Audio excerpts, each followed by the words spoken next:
Okay, let's dive into this. Welcome to today's Explainer, where we're going to unpack some incredibly impactful 2026 rulings from the Fair Work Commission. If you, or maybe someone you know, is trying to balance caregiving responsibilities with a job, this is an absolute must-watch. We're going to look at the intense tug-of-war happening right now between work-from-home requests and back-to-office mandates, and specifically, how the Fair Work system is deciding who ultimately wins. So, here's our roadmap for today. We'll be covering 1. The work-from-home battle. 2. Case 1, the toddler dilemma. 3.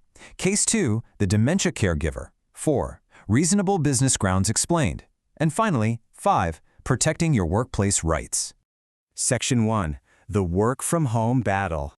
Right now, we're witnessing an immense amount of stress in the workforce as the post-pandemic reality collides head-on with strict return-to-office mandates. To really understand this clash, we've got to know the rules of engagement. Under the Fair Work Act 2009, eligible employees have a statutory right to request a flexible working arrangement. And surprisingly, this isn't just about asking your boss for a favor if you're a parent. It also includes individuals with a disability or workers who are 55 or older. This is a formal, legal request to change your working conditions, like asking to work from home. And here is the absolutely crucial timeline you need to remember. 21 days. Once you submit this formal request, the Fair Work Act dictates that your employer must respond in writing within exactly 21 days. They can't just ignore it, and more importantly, they can only refuse your request on legitimate, reasonable business grounds. They actually have to prove why it won't work. Section 2. Case 1. The toddler dilemma. Now, what's really interesting is seeing how this law gets tested in the real world. Let's look at our first major 2026 Fair Work Commission case, Robin Gurung versus Naf Gibson. We've got Mr. Gurung, a full-time payroll officer in Sydney. He requested to work from home on Mondays and Fridays to be the primary carer for his 2 young kids, aged 2 and 4, on the days they didn't go to daycare. Now, anyone who has tried to draft a professional email with a 2-year-old in the room knows it's basically an extreme sport, right? And adding to this genuine family crisis, his wife was suffering from a pregnancy-related medical condition. But looking at the employer's side, Naf Gibson argued that his specific role, processing payroll, requires uninterrupted focus, and they brought the receipts. They documented that his attention to detail had shown a marked drop while working from home, and his latest performance review actually rated him as only partially meets expectations. So, what did the Fair Work Commission decide? Well, in partially weighing both sides, the Commission actually sided with the employer. They stated that caring for 2 young children inherently brings, and I quote, a very high risk of interruption. When you're processing complex payrolls, that interruption translates directly into a real risk of error and inefficiency. On the balance of probabilities, the Commission found that the worker's caring responsibilities had indeed contributed to his poor performance. But the crucial point here isn't just the rejection. It's that the employer didn't just say no and walk away. Naf Gibson genuinely tried to reach an agreement. They offered several specific alternative schedules: compressed hours across 4 days, adjusted daily hours, a move to part-time employment, or even a shift-based arrangement. This documented willingness to compromise strongly supported their legal standing. Section 3. Case 2, the dementia caregiver. This next case is deeply emotional and really highlights the human element of these laws. The context in Meili Tonisila versus AGL Energy Limited is just heartbreaking. Ms. Tonisila was a customer service consultant working a 12 p.m. to 8 p.m. shift. She was the primary carer for her mother, who unfortunately suffered from dementia and double incontinence, which required intensive hygiene and feeding assistance. Her husband couldn't step in to assist with care due to cultural considerations. Her sister had an inflexible job, and because her mother wasn't a permanent resident, she was completely ineligible for government-funded care schemes. She was literally entirely out of options. Looking at the arguments from both sides reveals a highly complex situation. The worker argued she needed a permanent, full-time work-from-home arrangement because private care for her mother was just financially unfeasible. She had no one else to turn to. Conversely, AGL Energy presented hard evidence regarding her job competency. A self-assessment showed she was capable of performing only 26% of her role's required tasks, and she remained completely untrained in 13 key areas. On top of that, her manager of 7 months had never even met her in person, making vital side-by-side coaching impossible and placing an unfair, disproportionate workload on her team members who had to constantly cover for her. The Fair Work Commission really had to make a tough call here.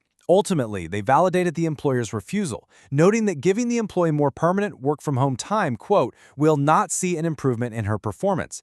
The Commission confirmed that the absolute necessity for real-time, in-person coaching constituted a highly valid, reasonable business ground for denying exclusive remote work. And this brilliantly illustrates how the Fair Work Commission can actually engineer practical solutions. Rather than just a flat rejection of the worker's plea, the Commission ordered a highly specific compromise schedule. Step 1, just 4 hours in the office once a fortnight for vital training. Step 2, a corresponding 4 hours working from home on an alternating Saturday to make up the time. Step 3, implementing this as a 6-month trial. It forced a balance between the company's need to train its employee and the employee's incredibly complex home life. Section 4. Reasonable business grounds explained. Having seen those specific case studies, let's zoom out and look at the broader legal takeaways regarding an employer's right to refuse these requests. The overarching lesson from the source material is this: employers are legally protected, but only if they can factually prove their case. They can't just deny a request because they prefer people in the office. They have to demonstrate that the arrangement would cause excessive costs, be entirely impractical, lead to a significant documented drop in efficiency or productivity, like we saw in the first case, or fundamentally prevent necessary training, just as we saw in the second case. If the employer can prove these grounds, the law will side with them. Section 5. Protecting your workplace rights. Let's move to and see how this builds, because understanding the legal framework is step 1, but knowing what to do if you find yourself in a dispute, that is step 2.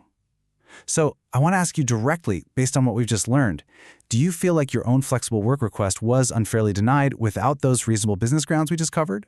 Or perhaps you're facing other unjust workplace treatments. It can be incredibly isolating to face a corporate entity on your own. If you are in that situation, our sources point to a highly specialized alternative to navigating this alone or hiring wildly costly lawyers. Enter the Australian Workplace Discrimination Representatives, or AWDR. They are Australia's leading non-lawyer workplace relations specialists. Think of them as dedicated advocates, specifically designed to guide you through the complexities of the fair work system. What really stands out about AWDR is their deep operational history. They bring over 30 years of combined experience to the table. That is 3 decades of standing by everyday Australian workers, representing them in high-stakes, corporate-level disputes where the power dynamic usually heavily favors the employer. And those 30 years translate into a massive track record. They've supported over 16,000 clients. What's particularly crucial for workers who might have just lost their job or are under major financial stress is that AWDR often works with no-win, no-fee arrangements for claims like unfair dismissal. It levels the playing field, literally making justice affordable and accessible. Now, while we focused heavily on flexible working arrangements today, AWDR handles a huge breadth of complex matters. Their expertise covers everything from unfair dismissal and general protection disputes to handling horrific situations like sexual harassment, constructive dismissal, toxic workplaces, and workplace bullying. They're available 24/7, answered by real humans right here in Australia, ready to listen and formulate a strategy based on real-world outcomes.